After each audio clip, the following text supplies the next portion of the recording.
Welcome to the Deep Dive. We've got a really interesting stack of research today. It's all about the tall poppy syndrome. Oh, yeah. You know, how people view high achievers. Mm-hmm. But we're going to look at it in terms of scientists. Okay. Are intellectuals the new tall poppies? We're going to find out.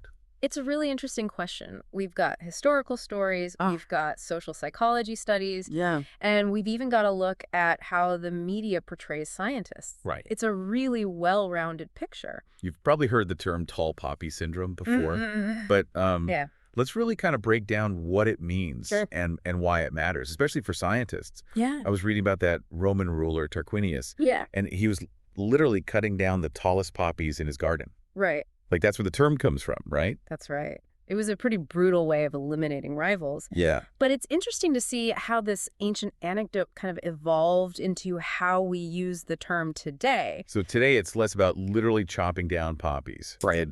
And more about this negativity that some people feel towards those who are really successful. Exactly. It's that social pressure to not stand out too much, you know? Right. And not be too successful. Yeah. And while it's a general human tendency, you're right, it's especially relevant in Australia. What is it about Australia? Is it like a cultural thing? You could say that. Australia, you know, has a strong egalitarian spirit. They value fairness and mateship. And there can be a sense that no one should get too big for their britches. So someone who's really flaunting their success Yeah. or acting superior might get a swift dose of that tall poppy syndrome. Yeah, that's the idea. It's not always about bringing someone down. Right. But there is a push towards keeping everyone on a level playing field. Yeah. Remember those famous Australian athletes, Donald Bradman and Leighton Hewitt? Oh, yeah? Both incredibly successful. Yes. But the public perception of them was quite different. Yeah, Bradman's still considered like a national hero, while Hewitt, you know, despite his talent, often faced a lot of criticism. Yeah.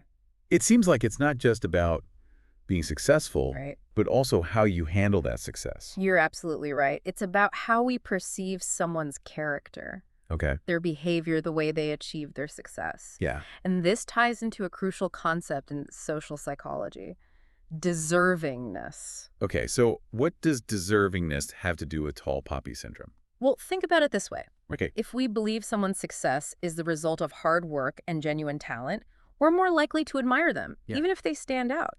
But if we suspect their success is due to luck or privilege or maybe even shady dealings, well, then the tall poppy shears might come out. So someone who inherits a fortune and then acts like they built it from scratch Right. is more likely to get the side eye than someone who started with nothing and worked their way up? That's a great example. And it's not just about individual perceptions. Right. Societal values play a big role here. Yep. Cultures that emphasize individual achievement might be more tolerant of tall poppies, while those that prioritize equality and social harmony might be quicker to cut them down to size. So now I'm really curious. Where do intellectuals, especially scientists, fit into all of this? Yeah. Are they seen as deserving of their success, or are they viewed as tall poppies that need to be trimmed? That's a million-dollar question. Yeah. And the research that you provided offers some intriguing insights. Okay. It seems that intellectual high achievers, like scientists, are actually perceived as more deserving of their success Oh, wow. than non-intellectual high achievers. So you're telling me that a Nobel Prize-winning scientist is less likely to be seen as a tall poppy? It seems counterintuitive. Yeah. Than, say, a reality TV star who's famous for being famous. Yeah, it is. That's kind of surprising. It is, isn't it? And it gets even more interesting when we look at how researchers categorize different professions based on perceived intellectuality. Okay, I'm all ears. Let's break that down. How do those categories work? So the study you provided grouped various professions, poets, writers, business people, TV personalities, based on how intellectual we generally view them. Right. And here's the kicker. Okay. Business people, often seen as driven by profit and ambition, were perceived as closer to the intellectual group than the non-intellectual one. Really? Isn't that fascinating? That is fascinating. Why would business people be grouped closer to intellectuals? I would have thought they'd be more aligned with the non-intellectual group, Right. given the focus on, well, business. It seems counterintuitive, right? But maybe it reflects our subconscious biases. We Yeah. associate business success with a certain level of intelligence, strategy, problem solving. Uh-huh. Maybe we see those traits as being more aligned with intellectual pursuits Yep. than, say, reality TV fame. That makes sense, especially in a world that's increasingly driven by innovation and technology. Yeah. Successful business people today need to be sharp and adaptable, constantly learning and evolving. Exactly. But this also brings up a really important point. Okay. Even though intellectuals might be perceived as more deserving of their success, Right. they're not immune to the tall poppy syndrome. Yeah. Especially scientists. Okay. Remember, we're talking about anti-intellectualism, too. Right. We touched on that earlier, but let's dive a little deeper. How does anti-intellectualism factor into all of this? Well, it's all about the value we place on knowledge, expertise, and critical thinking. Okay. Anti-intellectualism is a distrust or even hostility towards those things. It's not just about being unintelligent. It's about devaluing intellectual pursuits.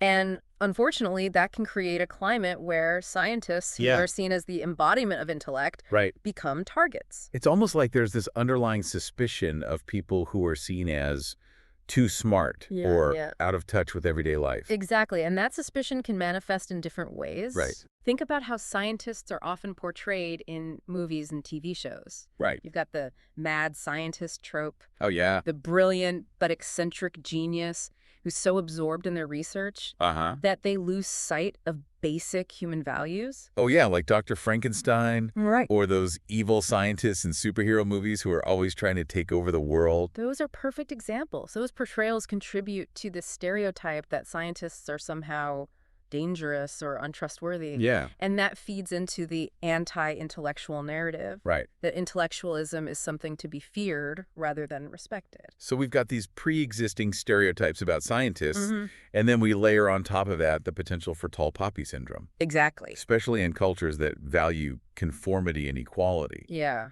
It's no wonder scientists sometimes get a bad rap. It's a complex issue for sure. Yeah. But here's something else to consider. All right. The research also shows that our personal values play a big role in how we perceive scientists. So our own individual beliefs and priorities influence how we view scientific achievement. Yeah. How does that work? Well, think about it this way. Okay. Some people are naturally more open to change, more comfortable with ambiguity and uncertainty. Others value stability, tradition, and clear-cut answers. Right. These differences in values can shape how we react to scientific advancements. Okay. Especially those that challenge our existing beliefs. Okay, I can see how that would play out. Yeah. Someone who's more resistant to change might be more skeptical of scientists who are pushing the boundaries of knowledge or challenging the status quo. Exactly. And this is especially true when we look at different types of scientific research. Okay. The study you provided that compared attitudes towards scientists working in nanotechnology Okay. and human embryonic stem cell research is a great example. Those are two very different fields, aren't they? Right. Nanotechnology deals with manipulating matter at the atomic level, Right. while stem cell research involves using embryos for research purposes. Exactly. I can imagine people having strong opinions about both. Absolutely. And that's exactly what the research found. Okay. Nanotechnology, while complex, was generally seen as less threatening and elicited more positive attitudes. Okay. Stem cell research, on the other hand, with its ethical complexities, triggered much stronger negative reactions from some participants. So it seems like the perceived threat level of the science, combined with our own personal values, shapes our judgment of the scientists involved. Precisely. And here's where it gets even more interesting. Okay.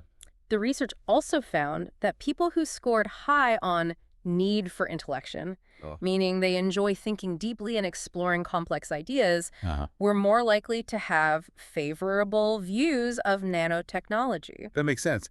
They're probably less intimidated by the complexity of the science and more open to its potential benefits.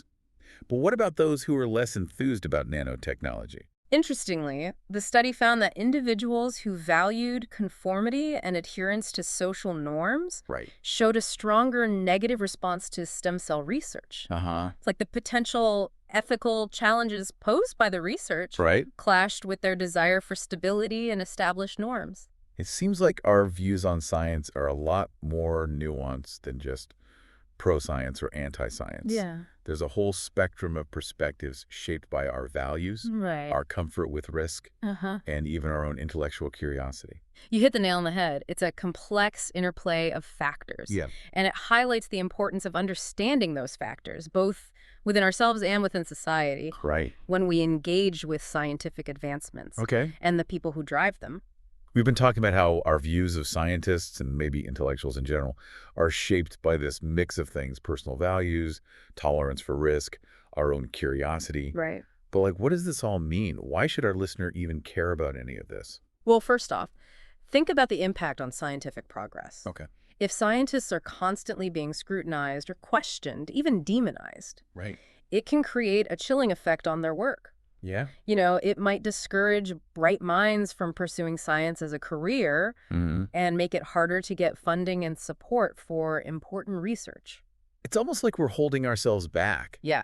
Science has this amazing potential to help us tackle some of humanity's biggest problems. Right. But it can't thrive in an environment where people are suspicious or distrustful. Exactly. And it goes beyond just the science itself. Okay. It's about the implications for society as a whole. Right. If anti-intellectualism is allowed to spread, it weakens our ability to make well-informed decisions. I see your point. Yeah. We need to be able to trust experts, Right. have reasonable discussions, look at the evidence, and make choices based on facts, not fear or bias. That's where critical thinking comes in. Okay. It's about questioning assumptions, recognizing our own biases. Yeah. Being willing to change our minds when new information comes along. So you're saying we all have a role to play in creating a space where science and intellectualism are supported and valued. Absolutely. It starts with recognizing how important intellectual pursuits are, Okay. appreciating the contributions of scientists and other thinkers, engaging in respectful conversations, even when we disagree. That sounds challenging, Yeah, but also incredibly important. it is. As we're wrapping up our deep dive into the tall poppy syndrome Yeah. and how it affects the world of science, what's the one big takeaway you want our listener to remember? Here's what I hope you'll think about. Okay. The next time you hear about a breakthrough in science, Right. or come across a scientist who challenges your way of thinking, take a moment to reflect. Okay. Are you judging them fairly? Are your own biases or your need for intellection coloring your perception? Yeah. It's about being aware of all the things that shape how we see those who stand out. Those who push the boundaries of knowledge. Okay. And those who challenge our understanding of the world.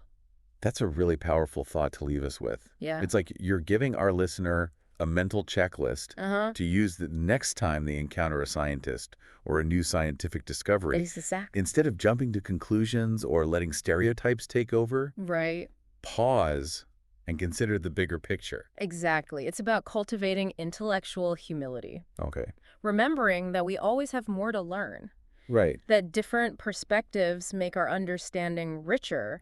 And that even the brightest minds are still human. And maybe, just maybe, Yeah. if we can embrace intellectual curiosity and open-mindedness, we can create a world where tall poppies aren't cut down, Right.